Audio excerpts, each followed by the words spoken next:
پریشان کرتی ہے، اس کو آرام نہیں کرنے دیتی، اور کبھی گھر میں باہر کا دروازہ بجنے لگتا ہے، اور کبھی بچہ گھر میں اپنی گاڑی سے کھیلنے لگتا ہے تو اس کی آواز آتی ہے، اور کبھی گھر کا ملازم ہے، گھر کا ایک ملازم بھی اس کہانی کے اندر انہوں نے سید امتیاز علی تاج نے لکھا ہے، کبھی وہ ایک ریٹھے جو ہے وہ ایک ہربل دوائی ہے وہ ریٹھے کوٹنے لگتا ہے ہاون دستے میں۔ ہاون دستے کا لفظ پوری کہانی میں 2-3 بار آیا ہے۔ ہاون دستہ کو عام طور پر ہم پنجابی میں یا گھریلو اپنی زبان میں چٹھو وٹا کہتے ہیں۔ تو ہاون دستے میں وہ ریٹھے کوڑتا ہے تو اس کی آواز، اس کے بعد باہر مانگنے والا فقیر آ جاتا ہے اس کی آواز، اس کے بعد بچہ گاڑی چلا رہا ہے اس کی آواز آتی ہے، اور میاں کے کمرے میں جو میاں بیمار ہیں ان کے کمرے میں نوکرانی جھاڑو دینے لگتی ہے تو جھاڑو دینے کی آواز آ جاتی ہے۔ اسی دوران کیا کہتے ہیں کہ فون کی گھنٹی بجتی ہے، فون کی آواز آ جاتی ہے۔ تو مطلب اس میں مزاح کے طور پر انہوں نے لکھا ہے سید امتیاز علی تاج نے کہ کسی بھی طرح میاں کو آرام نہیں کرنے دیا جا رہا، اور تو اور ہمسائے کے گھر میں ہارمونیم کے موسیقی کی آواز بجنے لگتی ہے، موسیقی کی آواز آنے لگتی ہے، تو خامد یعنی میاں جو ہیں وہ اپنی بیوی سے کہتے ہیں کہ اب ان کو کیسے سمجھاؤ، تو طرح طرح کی باتوں سے میاں کے آرام میں اور خلل ڈالتی ہے۔ تو آخر کار کہانی کے اینڈ میں یہ بتایا گیا ہے کہ جو میاں ہیں وہ بیچارے پریشان ہو کر کہتے ہیں کہ مجھے شیروانی دو، میرا جوتا دو، میرے کپڑے دو، وہ شیروانی پہننے لگتے ہیں۔ آخر کار وہ تھک کر کہتے ہیں کہ میں اب آرام کرنے دفتر جا رہا ہوں، مجھے دفتر میں ہی آرام ملے گا، گھر سے زیادہ تو مجھے دفتر میں آرام ملے گا۔ تو اسی طرح یہ کہانی ہے، آپ اس کو پڑھیں گے تو انشاءاللہ تعالی آپ کو مکمل طور پر سمجھ آ جائے گی۔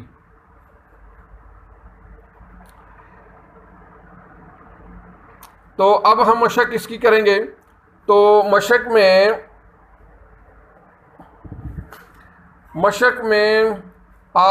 پہلا جو انہوں نے سوال دیا ہے، اس سے پہلے تو آپ نے اس کے سارے کہانی کو پڑھ کر آپ نے اس کی مشکل الفاظ کے جو معنی ہیں وہ لکھنے ہیں۔ مشکل الفاظ کے معنی لکھیں گے تو آپ کے لیے بہت آسانی ہو جائے گی، اور آپ اس کی سلیس کرنے میں آپ کے لیے بہت آسانی ہوگی۔ تو اس کا پہلا سوال ہے، روزانہ آرام و سکون نہ کیا جائے تو اس کا کیا نتیجہ نکلتا ہے؟ میں آپ کو اس کا جواب دہرا دیتا ہوں، آپ نے اچھی طرح اس کو ریڈ بھی کرنا ہے اور یاد بھی کر کے لکھنا بھی ہے۔ تو روزانہ آرام و سکون نہ کیا جائے تو اس سے کیا نتیجہ نکلتا ہے؟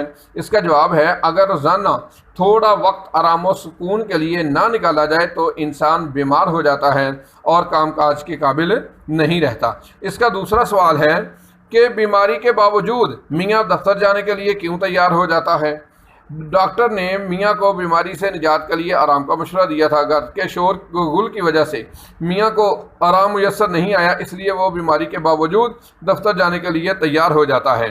جیم جز ہے، یعنی تیسرا سوال ہے، مختصر سوال ہے، جواب دینے آپ نے کہتے ہیں کہ اس ڈرامے سے ہمیں کیا سبق ملتا ہے؟ اس ڈرامے سے ہمیں یہ سبق ملتا ہے کہ شور و گل سے اجتناب کرنا چاہیے، رکنا چاہیے، تاکہ آرام و سکون کے لیے پرسکون ماحول میسر ہو۔ اس کا دال جز ہے، اس کا دال جز یعنی چوتھا سوال ہے، بہت زیادہ شور و گل بھی ماحولیاتی آلودگی کا سبب بنتا ہے۔ شور کی اس آلودگی سے صحت پر کیا اثر پڑتا ہے؟ شور کی آلودگی سے صحت پر کیا اثر پڑتا ہے؟ اس کا جواب ہے، شور کی آلودگی سے انسان اعصابی تناؤ کا شکار ہو جاتا ہے اور قوت سماعت بری طرح متاثر ہوتی ہے۔ قوت سماعت یعنی سننے کی جو طاقت ہے شور و گل سے، وہ بری طرح متاثر ہو جاتی ہے۔ دل اور بلڈ پریشر کی بیماریاں بھی شور کی آلودگی کو جنم دیتی ہیں۔ اس کا آگے ہیجز ہے، صحت مند رہنے کے لیے کیا باتیں ضروری ہیں؟ صحت مند رہنے کے لیے اچھی خوراک کے ساتھ ساتھ آرام و سکون بھی نہایت ضروری ہے۔ آرام کرنے سے انسان کے اعصاب سکون محسوس کرتے ہیں۔ اگر تھوڑا تھوڑا وقت آرام و سکون کے لیے روز نہ نکالا جائے تو انسان بیمار ہو جاتا ہے اور اسے پھر کافی دنوں تک بستر کا ہو جانا پڑتا ہے۔ آگے آخری سوال انہوں نے یہ لکھا ہے کہ ہمسائے کی کون سی حرکت سے میاں کے آرام میں خلل پڑ رہا تھا؟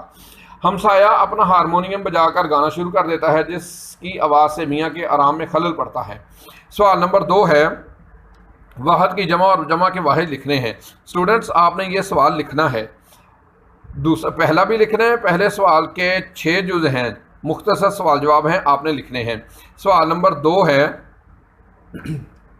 واحد کی جمع جمع کے واحد لکھیں۔ اس کی میں آپ کو بتاتا ہوں، وقت واحد ہے، اس کی جمع ہے اوقات، ضرورت واحد ہے، اس کی جمع ہے ضرورتیں، ہدایات لفظ جو ہے یہ جمع ہے، اس کا واحد ہے ہدایت، غذا لفظ جو ہے وہ واحد ہے، اس کی جمع ہے اغذیہ، اغذیہ ہے اس کی جمع۔ اس کے بعد ہے طبیعت، طبیعت لفظ جو ہے وہ واحد ہے اور اس کی جمع ہے طبائع، توئیں بے الف با حمزہ عین، طبائع۔ ہمسائے یہ جمع ہے، اس کا واحد ہے ہمسایہ۔ سوال نمبر 3 ہے مندرجہ ذیل کے مذکر اور مونس لکھیں۔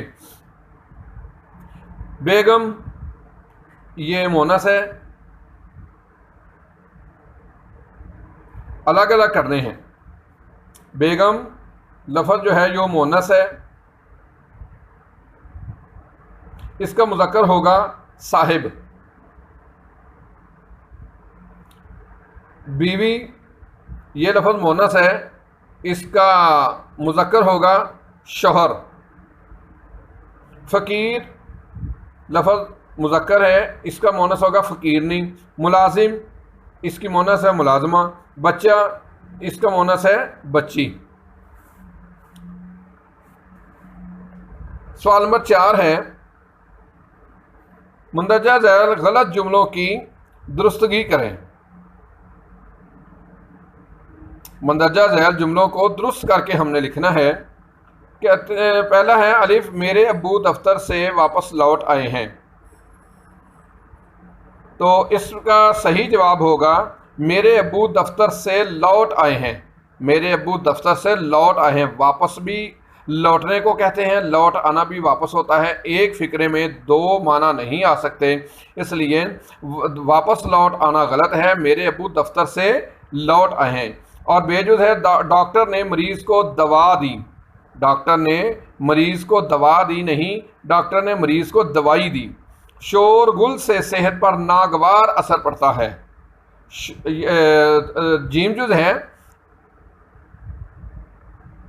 جیم جز ہے بھائی اسٹوڈنٹس، میرے پیٹ میں درد ہو رہی ہے، میرے پیٹ میں درد ہو رہی ہے، تو اس کا درست ہے میرے پیٹ میں درد ہو رہا ہے۔ دال جز ہے یہ میز پرانا ہو چکا ہے، اس کا درست ہے یہ میز پرانی ہو چکی ہے۔ اور آگے ہے نوکر نے کمرے میں جھاڑو دیا، تو اس کا درست ہے نوکر نے کمرے میں جھاڑو دی۔ آگے ہے جی سوال نمبر 5 غلط درست بیانات کی نشاندہی کرنی ہے۔ انسان کو بہت زیادہ فکر مند نہیں رہنا چاہیے، یہ درست ہے۔ شور گل کا مریض پر کوئی اثر نہیں ہوتا، یہ غلط ہے۔ تھوڑا سا وقت آرام کے لیے ضرور نکالنا چاہیے، بالکل ٹھیک ہے، درست ہے۔ ہمیں ماحول کو آلودہ نہیں کرنا چاہیے، یہ بھی درست ہے۔ صرف تکان کی وجہ سے حرارت نہیں ہو سکتی، یہ غلط ہے۔ دوا سے زیادہ آرام و سکون ضروری ہے، یہ درست ہے۔ بغیر آرام کیے محنت کرتے چلے جانے سے صحت خراب ہو جاتی ہے، یہ بھی درست ہے۔ غذا کے معاملے میں کسی احتیاط کی ضرورت نہیں، یہ غلط ہے۔ آگے ہے گرد و غبار سے صحت پر برا اثر پڑتا ہے، یہ درست ہے۔ انسان کے لیے آرام و سکون بھی اتنا ہی ضروری ہے جتنا کام، یہ درست ہے۔ آگے لفظ ہے بھائی اعراب کی مدد سے تلفظ واضح کریں۔ تردد، معائنہ، مطلق، شور گل، تقویت، مقوی۔ آگے جی سوال نمبر 7 ہے، سوال نمبر 7 ہے درست جواب کے آگے ٹک کا نشان لگانا، MCQs ہیں یہ۔ پہلا ہے جی الف جز، سبق آرام و سکون کے مصنف کون ہیں؟ پریم چند یا سید امتیاز علی تاج یا مولوی نذیر احمد مرزا ادیب؟ تو اس کا درست ہے سید امتیاز علی تاج۔ ڈاکٹر کے مطابق میاں کو کیا بیماری تھی؟ شوگر، دل کی بیماری، تکان اور حرارت، سر درد؟ تو اس کو تھی تکان اور حرارت، اس کو تھی بھائی تکان اور حرارت۔